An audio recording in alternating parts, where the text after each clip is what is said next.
Pozdravljeni v oddaji 7 ob 7. Današnji nabor novic, katerim bomo vdahnili karakter, je sledeč. Ankete kažejo na zmago desnice na prihajajočih volitvah v Evropski parlament. Za Golobove računalnike 13.000 računalnikov na skladišču ni praktično nobenega zanimanja. Za nami je velika zmaga Tadeja Pogačarja na Giro d'Italia.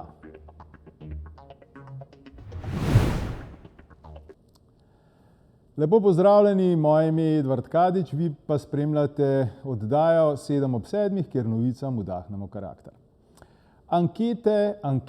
Ankete. Približujejo se evropske volitve in ankete so tiste, ki merijo javno mnenje.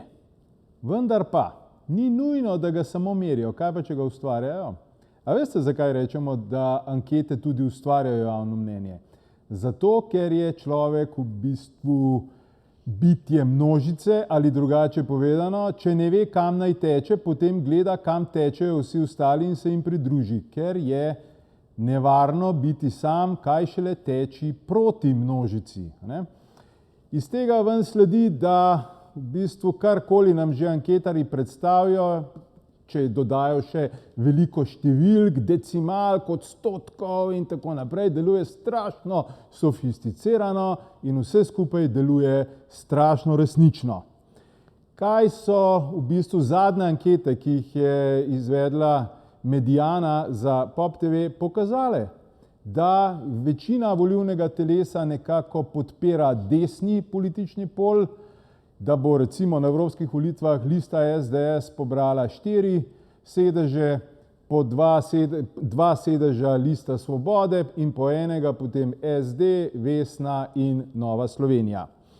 Ampak pazite, kaj pa če bi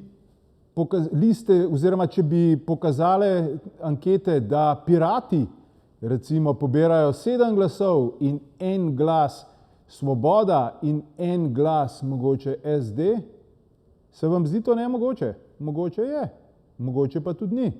Kaj pa veste? Saj so vendar povedali na televiziji. Te iste ankete recimo kažejo padec podpore vladi, samo 30% ljudi podpira vlado. Dajte mi povedati, a veste vi to, da so to 3 od 10, ki podpirajo to vlado? Koliko jih pa poznate, da podpirajo to vlado? Gremo še naprej. Da recimo Ruparjevih upokojencev ni nobeni anketi, pa zbirajo po 30.000 ljudi v centru Ljubljane. Na drugi strani so Pirati ves čas na anketah, pa ne morejo zbrati 1000 glasov za udeležbo na evropskih volitvah. Tako da, kar vam ankete res pokažejo, je tako neka generalna slika, neki osnovni trendi. Vse ostalo so pa buče in interpretacije aktualnih, recimo smo videli zdaj zadnje interpretacije o tem, kako je v bistvu Palestina tisti dejavnik, to se pravi tisti, ki so za priznanje Palestine in priljubljenost raste, tisti, ki so proti priznanju Palestini in pa priljubljenost pada. Tako da to je neko področje, ki ga je potrebno imeti z veliko rezervo. Še posebej, ko pridemo do posameznih list, do posameznih podrobnosti. Recimo en tak primer je, največ je izmerjena podpora v bistvu listi SDS. To se pravi tam, kjer je nosilka Romana Tomc. Če hočete Romano Tomc videti v Evropskem parlamentu, je seveda prvi pogoj, da volite listo SDS. Drugo pa je, da obkrožite njeno ime. To se pravi številko 1 obkrožite, če hočete njo videti. Drugače pridete v matematiko preferenčnih glasov. Govorimo o Romani Tomc, ker je pač njeni listi kaže ta trenutek največji uspeh. Enako velja tudi za vse ostale liste. Tako da, predvsem, kar se tiče teh anket, z veliko mero rezerve, neke racionalne presoje in potem naprej v interpretacijo podatkov.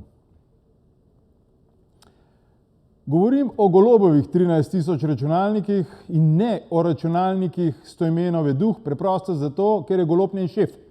Če ne bi šef odobraval tega, da je spraznila skladišča in razbremenila neko staro zalogo nekim firmam in pobrala 13.000 računalnikov in jih spravila v neko skladišče, ker paste, mi plačujemo 2500 evrov mesečno, zdaj pa že lahko govorimo počasi o starih jajcih od računalnikov, visijo v nekem skladišču v Logatcu, je to milo rečeno višek ne samo malomarnosti, ampak da ne rečem kaj.